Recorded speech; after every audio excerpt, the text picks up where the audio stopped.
गर्मियों की एक दोपहर, सूखा जंगल। एक छोटी सी गुफा के बाहर एक दुबला पतला अकेला शेर बैठा है। उसकी आंखें सूनी हैं, चेहरे पर उदासी और शरीर पर भूख की झलक है। शेर की आयु लगभग किशोरावस्था की है।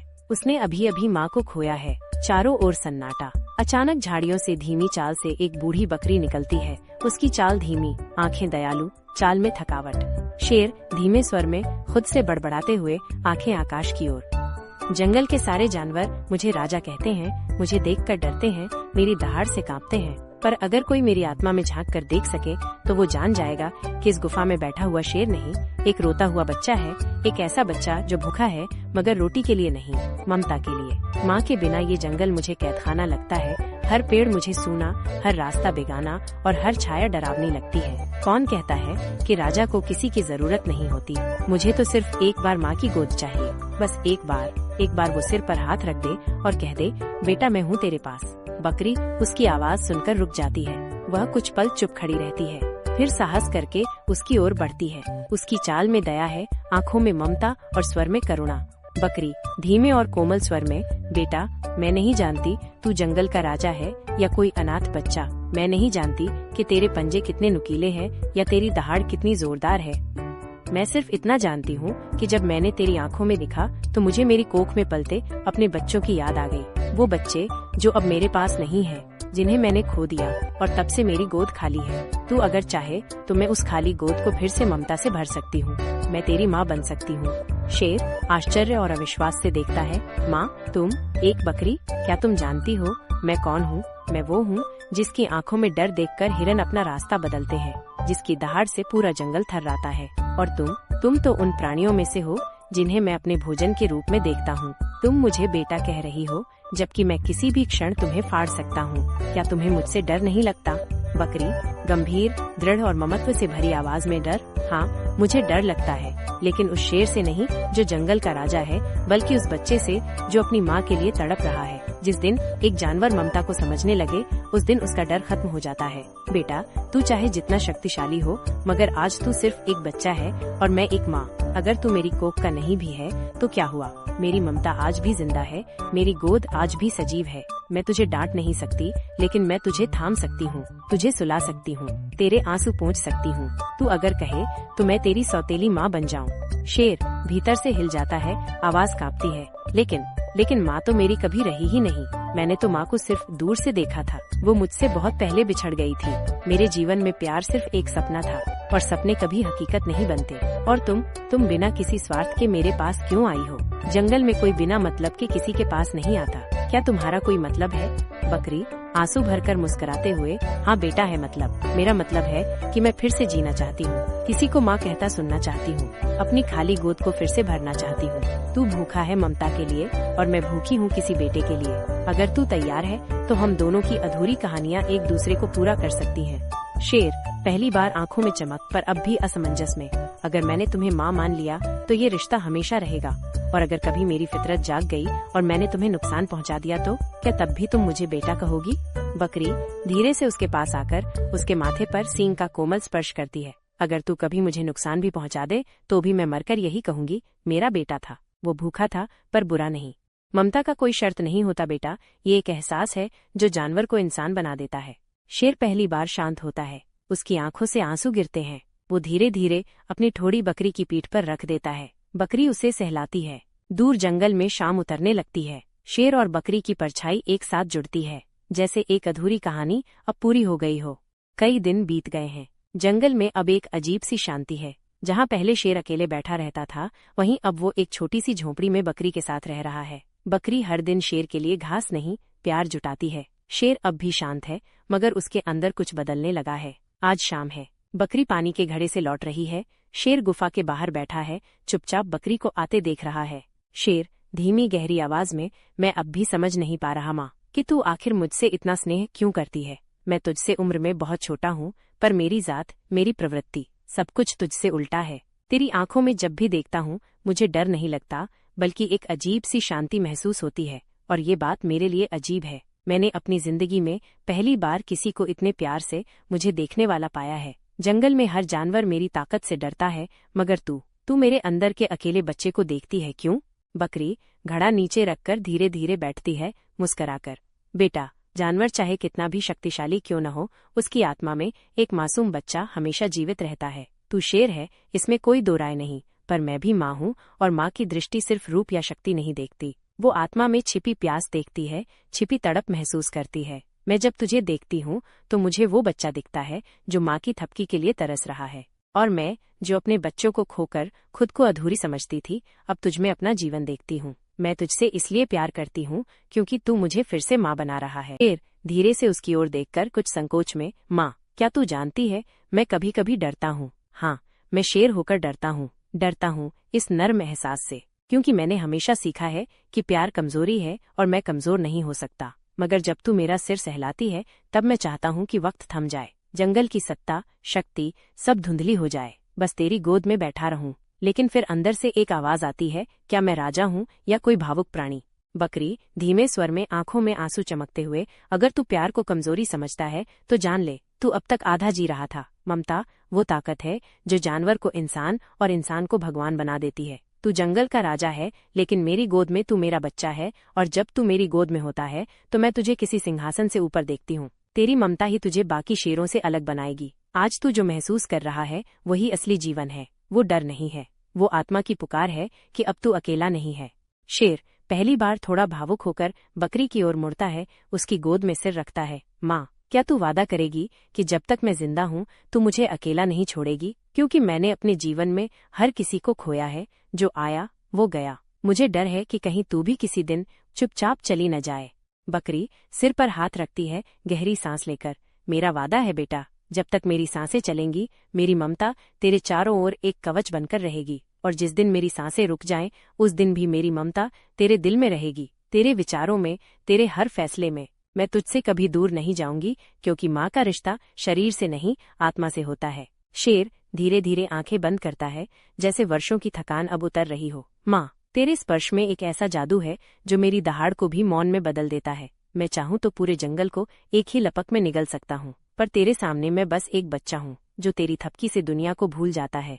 रात हो चुकी है। बकरी धीरे धीरे शेर को थपकी देती है। दूर जंगल में चांदनी फैलती है, पक्षियों की चहचहाहट थम चुकी है, लेकिन उस छोटे से झोंपड़े में एक बड़ी बात हो रही है, ममता और शक्ति का मिलन। एक ऐसा रिश्ता जो दुनिया के हर रिश्ते से ऊपर है, बिना रक्त का लेकिन आत्मा से जुड़ा हुआ।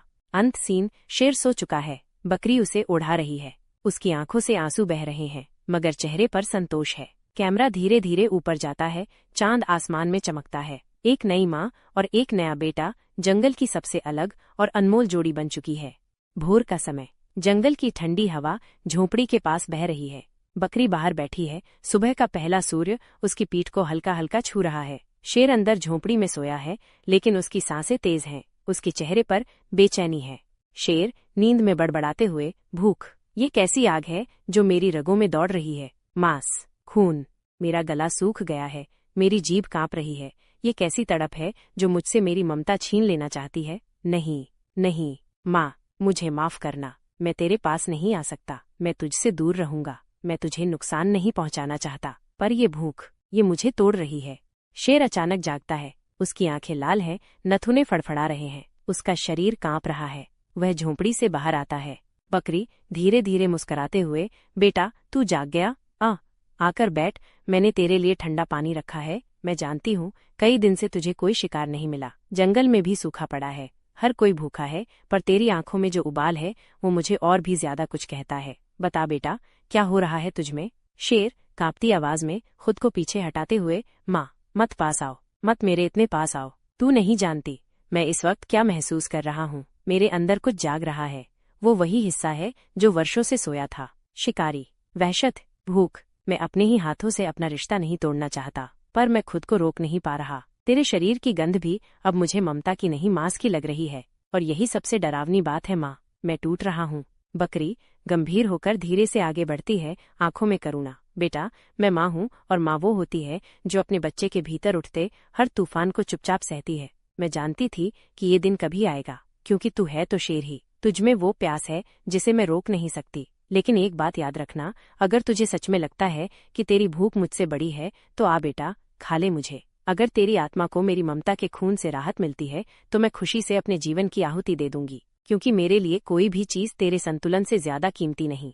शेर आंखों से आंसू गिरते हुए, माँ माँ, तू जानती है तू क्या कह रही है? तू खुद को मेरे हवाले कर रही है, ये जानकर कि मैं तुझे मार सकता हूँ। तू मुझसे कह रही है कि मैं तुझ पर अपने दांत गड़ा दूं? नहीं माँ, नहीं। तू मुझे क्या बना देना चाहती है? एक ऐसा जानवर जो अपनी ही माँ को खा जाए? मैं मांसाहारी हूँ, पर ममता के खून का प्यासा नहीं। मैं अपनी भूख को मार दूंगा, पर तुझे नहीं छूंगा। बकरी शेर के पास आकर उसका चेहरा दोनों खुरों से पकड़कर, बेटा, तूने अभी अभी वो कर दिखाया जो शायद ही कोई शेर कर सकता है। तूने अपनी फितरत को हराया। तूने अपनी आत्मा को पाश्विक भूख पर जीत दिलाई। तू अब सिर्फ जंगल का राजा नहीं रहा, तू अब एक ऐसा पुत्र बन चुका है जो खुद को नियंत्रित करना जानता है। तू अब वो शेर है जिसे माँ ने इंसान बना दिया।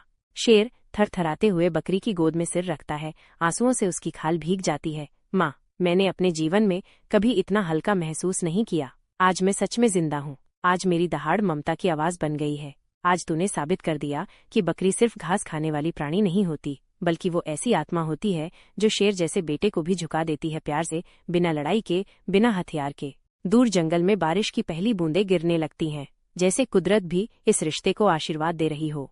बकरी शेर के सिर पर हाथ फेरते हुए, अब चल बेटा, चल, पानी बरस रहा है। तू भूखा है, मगर आज मैं तुझे भूख से लड़ने का तरीका दे रही हूँ। तू अब सिर्फ पंजों से नहीं, अपने मन से जिंदा रहेगा, और मैं वादा करती हूँ, जब तक मेरी सांसें हैं, तू कभी अकेला नहीं रहेगा। शेर खड़ा होता है, उसकी आंखों में अब पशु नहीं, प्रेम है। वो बकरी को ओढ़नी ओढ़ाता है, फिर दोनों झोंपड़ी की ओर बढ़ते हैं। बारिश अब तेज हो चुकी है, लेकिन दोनों के बीच की आत्मिक गर्मी उन्हें किसी भी तूफान से बचा लेती है। जंगल का मध्य भाग, विशाल वृक्षों की छाया में सजे हुए एक प्राकृतिक मंच पर सभी जानवरों की सभा लगी है। हाथी, भालू, लोमड़ी, हिरन, गीदड़ और बहुत से जानवर खड़े हैं। सबकी निगाहें एक ओर, जहां शेर और बकरी एक साथ प्रवेश करते हैं। आज जंगल में चर्चा है कि जंगल का राजा बकरी की गोद में पल रहा है। सब खुसर पुसर कर रहे हैं। बकरी शांत, मगर शेर की आंखों में तूफान है।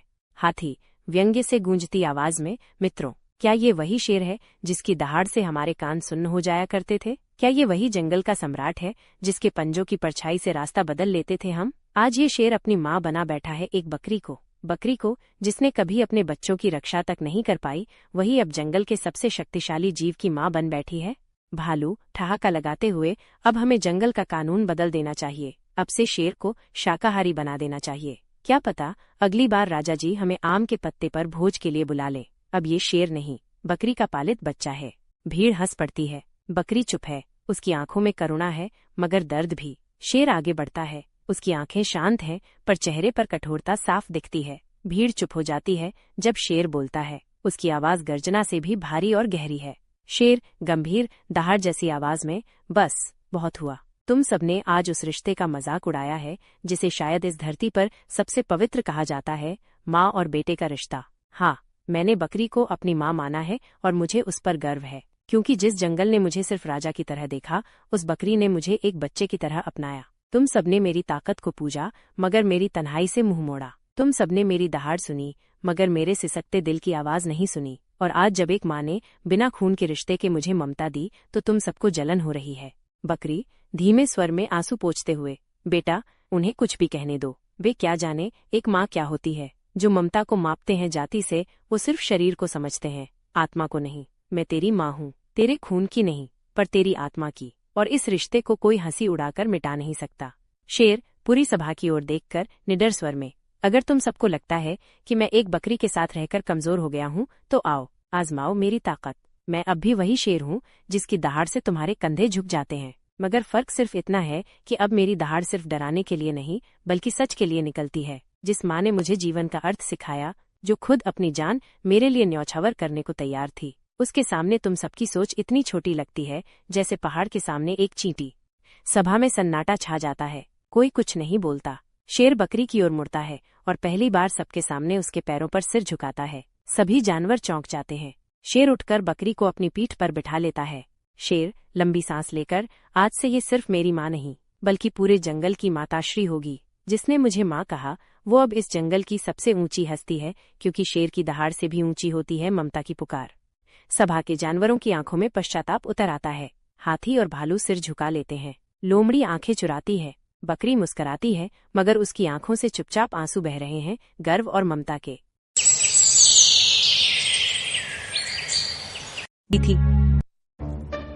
लोमड़ी, तू आजकल कहाँ रहने लगी? कई दिनों से दिखाई नहीं दी। वैसे तो आज मुझे बहुत जोरों की भूख लगी है। आज मुझे कोई ऐसा मोटा ताजा शिकार चाहिए जिससे मेरी भूख मिट जाए। महाराज, मैं हूँ ना, चिंता क्यों कर रहे हो? जब तक मैं हूँ आपको चिंता करने की कोई जरूरत नहीं है। आज आपको एक ऐसा शिकार लाकर दूंगी जो भागेगा भी नहीं और आप आराम से शिकार का आनंद लेना। तो फिर देर किस बात की? जल्दी जाओ लोमड़ी, मेरे लिए एक अच्छा सा शिकार ढूंढ कर लाओ। अब भूख के मारे एक पल भी नहीं रहा जा रहा है। फिर लोमड़ी अपने वफादार दोस्त गधे के पास जाती है। गधा घास खा रहा था। तभी लोमड़ी गधे के पास जाती है और कहती है, अरे गधे भाई, क्या आप भी ना ये रूखे सूखे घास खा रहे हो? जंगल के दूसरी ओर एक बाग है, वहाँ मीठी मीठी गाजर है। मैं तो वहीं जा रही थी, मैंने आपको देखा, सोचा कि क्यों ना आपको भी बुला लूं। अगर हम दोनों साथ में रहेंगे तो बहुत मजा आएगा। वाह लोमड़ी बहन, अब तो जरूर चलेंगे।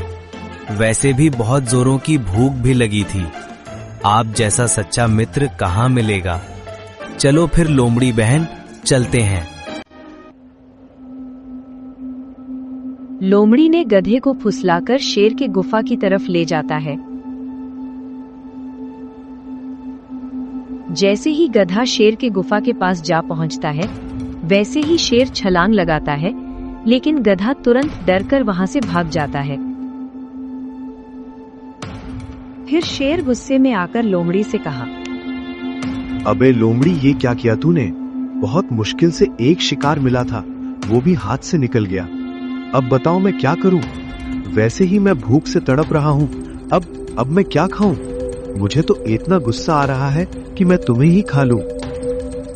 शेर महाराज, अब इसमें मेरी क्या गलती है?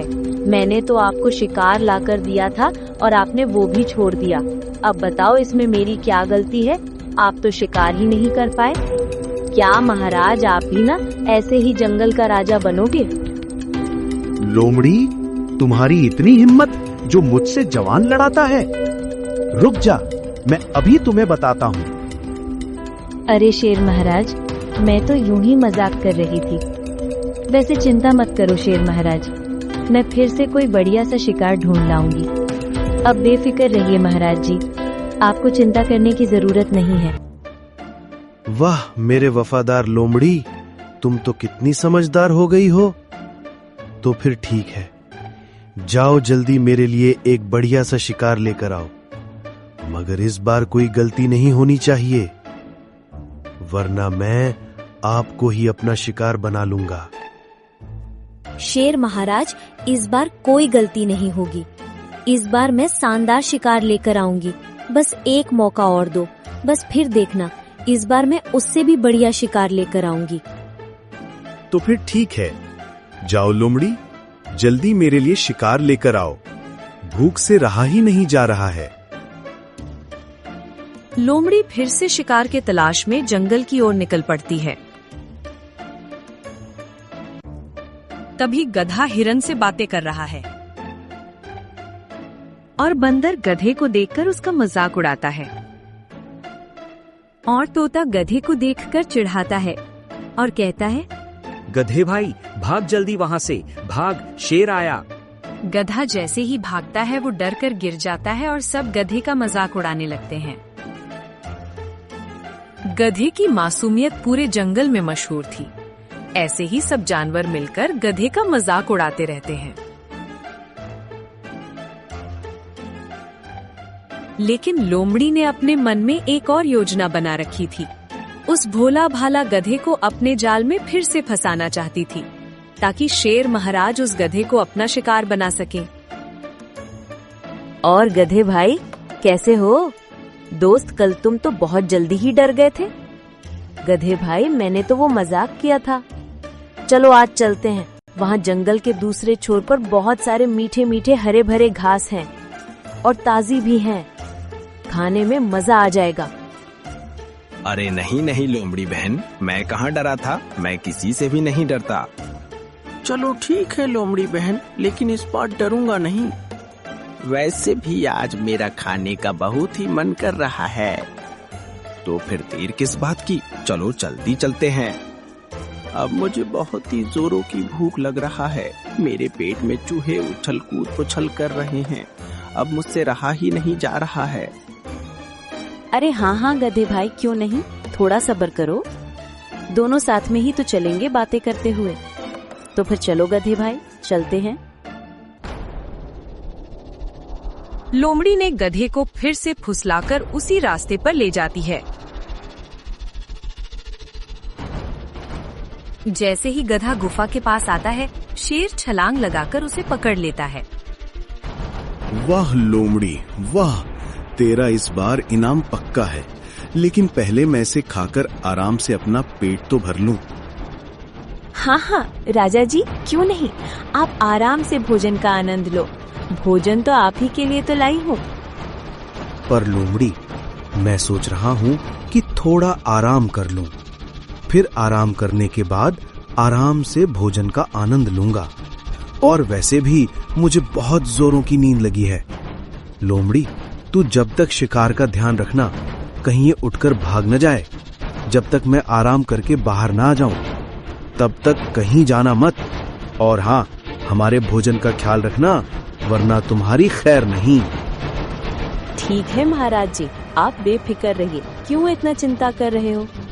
शेर महाराज, अब जाइए, आराम कीजिए, जब तक मैं इनका ध्यान रखती हूँ।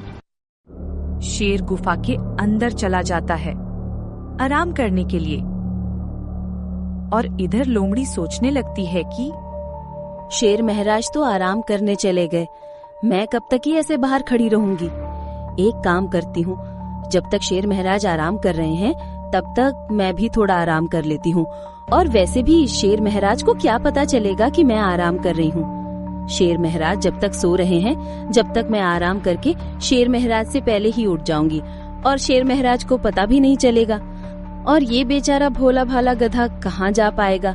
ये तो शेर महाराज के शिकार करते ही बेहोश हो गया है बेचारा गधा। जैसे ही लोमड़ी आराम करने लगती है, तो इधर गधे को होश आ जाता है और गधा उठकर खड़ा हो जाता है। अरे बाप रे, ये मैं कहाँ फंस गया, और ये लोमड़ी तो मुझे मरवा के ही छोड़ेगी। एक काम करता हूँ, जब तक ये लोमड़ी सो रही है, तब तक मैं यहाँ से 9-2-11 हो जाता हूँ, और ये दुष्ट शेर कहीं दिखाई भी नहीं दे रहा है। इसी में मेरी भलाई है। गधे भाई, तू यहाँ से निकल ले, वरना फिर कहीं पकड़ा ना जाऊं। इस बार तो भगवान ने मुझे बचा लिया, पर दूसरी बार कौन बचाएगा। चल गधे भाई, भाग यहाँ से, जल्दी भाग।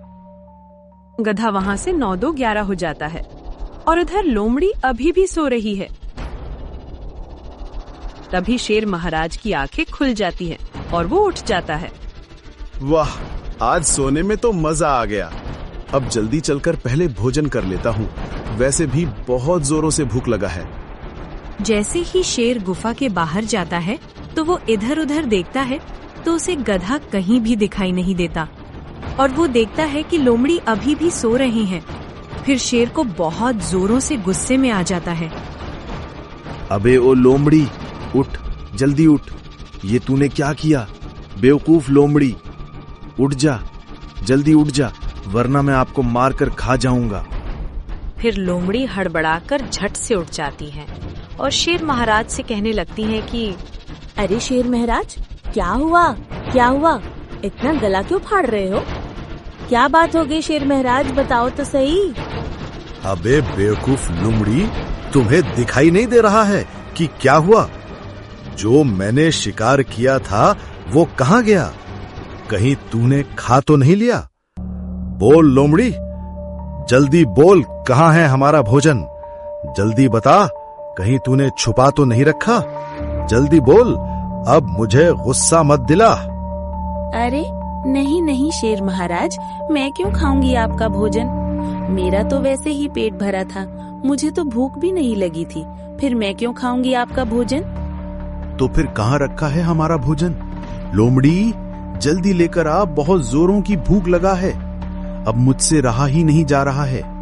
अब देर मत कर लोमड़ी, मेरे पेट में बहुत जोरों से चूहे उछल पुछल कर रहे हैं। जल्दी लेकर आ लोमड़ी, अभी तक तुझे सुनाई नहीं दिया? मैं इतनी देर से गला फाड़ रहा हूँ, जल्दी लेकर आ। अरे शेर महाराज, वो क्या है ना कि मैंने सोचा कि आप तो आराम कर रहे हैं और वो बेचारा गधा तो बेहोश पड़ा था। फिर मैंने सोचा कि क्यों ना जब तक मैं भी थोड़ा आराम कर लेती हूँ, जब तक हमारे शेर महाराज आराम कर रहे हैं। और हमारे जागने से पहले ही वो गधा पता नहीं कहाँ गायब हो गया। कहीं महाराज आप मुझसे मजाक तो नहीं कर रहे? कहीं आपने खाकर और मुझसे बोल रहे हो कि हमारा भोजन कहाँ है? मुझे तो लगता है कि महाराज आप मुझसे मजाक ही कर रहे हो। अबे लोमड़ी, मैं मजाक क्यों करूंगा? एक तो मुझे इतना जोरों से भूख लगा है और तू बोल रही है कि मैं मजाक कर रहा हूँ। सच सच बता लोमड़ी, हमारा भोजन कहाँ रखा है? अब मुझे गुस्सा मत दिला। लोमड़ी, तू हमारा भोजन लेकर आ कहीं से, कैसे भी करके, बस हमें हमारा खाना चाहिए। अब मुझे कुछ नहीं पता। अब महाराज वो गधा तो पता नहीं कहाँ भाग गया। अब मैं क्या करूँ शेर महाराज? अब मैं कहाँ से ढूंढ कर दूसरा शिकार लेकर आऊंगी? एक तो आप ऊपर से गलती करते हो, फिर हमें चिल्लाने लगते हो। अब मुझे कुछ नहीं पता लोमड़ी, तू कहीं से भी कैसे भी करके तुम हमारे लिए शिकार लेकर आ बस। क्यों? मैं तुम्हारी नौकर थोड़ी ना हूँ, जो आप बोलोगे मैं वही करूँ। मैं इतनी मूर्ख थोड़ी ना हूँ। दुष्ट लोमड़ी, तू मुझे जवाब दे रही है? तुम्हारी इतनी हिम्मत जो मुझसे जवान लड़ाती है। अब मैं तुझे ही अपना शिकार बना लूंगा। बस तू वहीं रुक लोमड़ी, मैं अभी तुझे बताता हूँ। जैसे ही शेर लोमड़ी के ऊपर छलांग लगाता है, वैसे ही लोमड़ी वहाँ से 9-2-11 हो जाती है। तू कहाँ तक भाग कर जाएगी लोमड़ी? कभी ना कभी तो मिलेगी। फिर तुम्हें बताऊंगा मैं कि एक शेर को बेवकूफ बनाने का परिणाम क्या होता है। तो दोस्तों, आप इस कहानी से क्या सीखे? तो चलो दोस्तों, मैं ही बता देती हूँ कि सीख क्या है कि मूर्खता और लालच हमेशा नुकसान पहुँचाती है और चालाक लोग अक्सर दूसरों की कमजोरी का फायदा उठाते हैं। तो दोस्तों, यही थी हमारी सीख। पर आपकी क्या राय है दोस्तों? और हाँ, अपनी राय कमेंट में जरूर बताएं। और हाँ दोस्तों, चैनल को सब्सक्राइब और लाइक करना न भूलें। तो दोस्तों, फिर मिलते हैं अगली नेक्स्ट वीडियो में। तब तक के लिए बाय बाय। बारिश का मौसम आने वाला था, इसलिए जंगल के सभी जानवर खाना इकट्ठा करने में लगे हुए थे। हर कोई जानवर बहुत सारा खाना इकट्ठा करना चाहते थे ताकि बारिश आए तो उनको खाना ढूंढने में कोई दिक्कत ना हो और इकट्ठा किए हुए खाने से ही उनका काम चलता रहे। उस जंगल में कोई और भी था जिसे अपने भविष्य की कोई भी चिंता नहीं थी। वो पूरी तरह अपने आज पर ही निर्भर था। अरे लकी भैया, सारे जंगल के जानवर खाना इकट्ठा करने में लगे हैं। तुम भी अपने आने वाले भविष्य के लिए चिंतित रहो और खाना इकट्ठा कर लो। अरे बकरी रानी, तुम क्यों भविष्य की चिंता करती हो? जो कुछ है बस आज है, कल की क्या पता हमारे साथ क्या हो। मान लो तुम्हारी बात मानकर मैं भोजन इकट्ठा कर भी लूं और कल को मेरे साथ कुछ अनहोनी हो जाए तो मेरी सारी मेहनत तो बेकार जाएगी। इससे अच्छा है जितना मिले उतने में ही खुश रहो, भंडार करने की कोई आवश्यकता नहीं है। देखो लकी, तुम मेरे अच्छे दोस्त हो, इसलिए मैं तुमको तुम्हारे आने वाले कल के लिए सचेत कर रही हूँ। जब बारिश और बारिश के बाद सर्दियों का मौसम आएगा, जंगल में चारों तरफ बर्फ पड़ने लगेगी, तब खाने की बहुत दिक्कत होगी। तब तुम क्या करोगे? तब कहाँ से खाना खाओगे? अरे तब का तब देखा जाएगा बकरी रानी, मैं कल में विश्वास नहीं करता। जो कुछ है आज है, तो मेरी बात मानो और तुम भी अपने भविष्य के लिए चिंतित न होकर वर्तमान में जियो मेरी तरह। अरे लकी भैया, तुमको समझता ही बेकार है। तुमको समझने के चक्कर में मैंने अपना कीमती समय खो दिया। जितना मैं तुमसे मगजमारी की है उतने में मैं और खाना इकट्ठा कर लेती। अरे बकरी रानी, तुम्हारे पास इतना टाइम भी नहीं है जो अपने दोस्त के लिए थोड़ा सा निकाल सको। तुमने मुझसे थोड़ी देर क्या बात कर ली, तुम इसको मगजमारी कह रही हो? नहीं गधे भाई, मेरा कहने का वो मतलब नहीं था। मैं तो तुमको तुम्हारे भविष्य के बारे में चिंतित कर रही थी। पर तुम मेरी बात को ध्यान रखना, जब जंगल में तेज बारिश के बाद भयानक गर्मी आएगी, तब सारा जंगल बर्फ से ढका रहेगा। उस समय तुमको खाने की बहुत दिक्कत होगी, इसलिए मेरी बात मान लो और खाना इकट्ठा कर लो। लकी पर बकरी की बातों का कुछ भी असर नहीं हुआ। बकरी ने भी उसको समझाना छोड़ दिया और वहाँ से चली गई। गधा पूरे दिन मस्त खाता पीता रहता था और खा पीकर पेड़ की छांव में आराम करता था। उसको न कल की फिक्र थी, वो तो आज में विश्वास रखता था। अरे यार, इन जानवरों को यूं गधे की तरह मेहनत करते देखा मुझको बहुत हंसी आ रही है। मैं गधा होकर भी इतना काम नहीं करता, और ये गधे नहीं हैं तब भी सारा दिन काम में लगे रहते हैं। कौन समझाए मूर्खों को कि दिन में थोड़ा बहुत आराम भी करना चाहिए।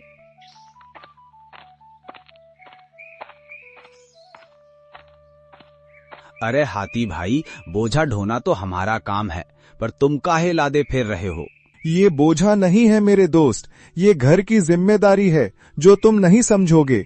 फिर भी मैं तुमको बता देता हूँ कि मैं बारिश से बचने के लिए खाना इकट्ठा कर रहा हूँ, क्योंकि तब बारिश होगी तो पूरे जंगल में पानी भर जाएगा और खाना नहीं मिलेगा। इसलिए मैं अपने कल के लिए चिंतित हूँ और खाना इकट्ठा कर रहा हूँ। इतना बोलकर हाथी वहां से चला गया और गधा अपने आप से बड़बड़ाने लगा। अरे यार, इन जानवरों को पता नहीं क्या हो गया है, जिसे देखो काम में लगा पड़ा है। अरे यार, कोई एक जानवर मिल जाए जो मेरे साथ काली पहाड़ी तक चले, बहुत दिन हो गए वहां पर घूमकर नहीं आए। तभी गधे की नजर आलसी भालू पर पड़ती है। वो उसकी ओर दौड़ कर जाता है। अरे आलसी भालू, तुम ये क्या कर रहे हो? सारा दिन पेड़ की छांव में आराम करते रहते हो तुम, और सारा दिन सोते रहते हो तुम। जहाँ एक तरफ सारे जंगल के जानवर खाना इकट्ठा करने में लगे हुए हैं, और तुमने आने वाले कल के लिए एक टाइम का खाना भी इकट्ठा नहीं किया है, और मुझको जाके आलसी कहते हो। तुमको थोड़ी सी भी शर्म नहीं आती क्या? मैं आलसी होके भी अपने भविष्य के लिए चिंतित हूँ, और तुम एक गधे होके भी खाना इकट्ठा नहीं कर सकते। ये बताओ, तुम यहाँ पर मेरे पास किस लिए आए थे? मैं आया तो किसी खास काम के लिए था तुम्हारे पास, लेकिन तुम इतने व्यस्त हो कि मैं अब तुमको बता भी नहीं सकता। हाँ, कोई बात नहीं है, तुम काम बताओ, शायद मैं उसके लिए वक्त निकाल सकूं। वो मैं ये बोल रहा था कि हम क्यों ना आज काली पहाड़ी पर जाएं घूमने के लिए। मैंने सुना था कि गधे काफी मेहनती होते हैं, लेकिन तुम्हारी बातों से अब मुझे साफ लग रहा है कि गधे बेवकूफ भी होते हैं। बारिश का मौसम 2-4 दिनों में आने वाला है, और तुम खाना इकट्ठा करने के बजाय मौज मस्ती करना चाहते हो। मेरी बात मानो लकी, तुम खाना इकट्ठा कर लो। अरे यार, ये आलसी भालू कब से मेहनती हो गया? मैंने तो इसको पहले कभी काम करते नहीं देखा। तभी उसकी नजर वहां पर बैठी बकरी पर पड़ती है। अरे बकरी रानी, तुम यहाँ पर क्यों बैठी हो? अगर तुमको बैठना ही है तो पेड़ की छांव में बैठ जाओ। नहीं लकी भैया, मैं बैठी नहीं हूँ, बल्कि मेरे पेट में बहुत तेज दर्द हो रहा है, जिसकी वजह से मुझ पर चला नहीं जा रहा है, और मेरे पास ये खाने का सामान भी है। अगर तुम इसको मेरे घर तक पहुँचा दो तो तुम्हारी बहुत मेहरबानी होगी। अरे बकरी रानी, इसमें मेहरबानी की क्या बात है? तुम तो मेरी खास दोस्त हो, और मैं तुम्हारे लिए इतना तो कर ही सकता हूँ। चलो, मैं तुम्हारे इस खाने को लेकर तुम्हारे घर छोड़ आता हूँ। और गधा खाने को लेकर बकरी के घर तक छोड़ आता है। तुम्हारा बहुत धन्यवाद लकी भैया। तुम मेरी एक बात मानो लकी, तुम मेरे अच्छे दोस्त हो, इसलिए मैं तुमको बार बार बोल रही हूँ।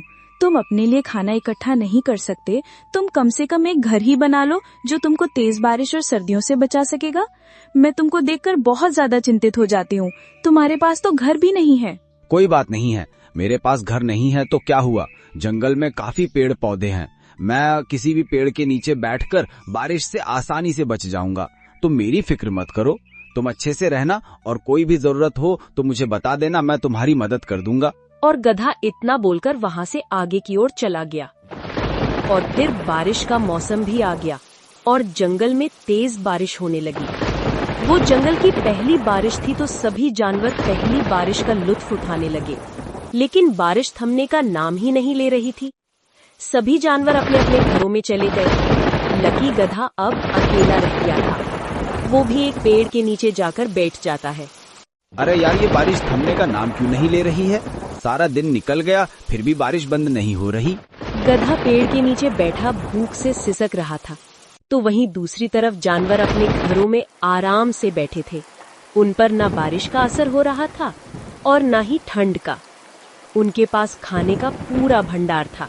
बारिश अभी थमने का नाम नहीं ले रही थी। गधे को अब भूख भी लगने लगी थी। अरे यार, पूरे 2 दिन हो गए ये बारिश बंद नहीं हो रही। अगर ऐसे ही बारिश पड़ती रही मैं तो भूख से मर जाऊंगा। मैंने 2 दिन से कुछ भी नहीं खाया है। पेड़ के नीचे बैठे लकी पर बहुत तेज बारिश पड़ने लगी थी। पेड़ भी उसको बारिश से नहीं बचा पा रहा था। लकी ने बारिश से बचने के लिए कुछ और जुगाड़ लगाया, लेकिन वो भी तेज बारिश और हवाओं की वजह से उखड़ गया। अब लकी की हिम्मत जवाब दे गई और वह बहुत कमजोर हो गया था। अब उसके शरीर में इतना दम नहीं था कि वो बारिश को सहन कर सके। फिर उसने थोड़ी हिम्मत जुटाई और जंगल के जानवरों से मदद मांगने के लिए गया। बल्लू, क्या तुम इस तेज बारिश में मेरी कुछ मदद नहीं करोगे क्या? मैं इस बारिश में तुम्हारी क्या मदद कर सकता हूँ, बताओ। तुम मुझे अपने घर में थोड़े दिनों के लिए रहने दो, तब बारिश खत्म हो जाएगी तो मैं नया घर बना लूंगा। अच्छा, तुम बारिश के मौसम में नया घर बनाओगे? अरे भाई, मौसम के हिसाब से घर बनते हैं। तुम बारिश के मौसम में कैसे घर बना लोगे? जब गर्मी थी तो तुमसे घर नहीं बना, अब तुम बारिश में घर बनाओगे?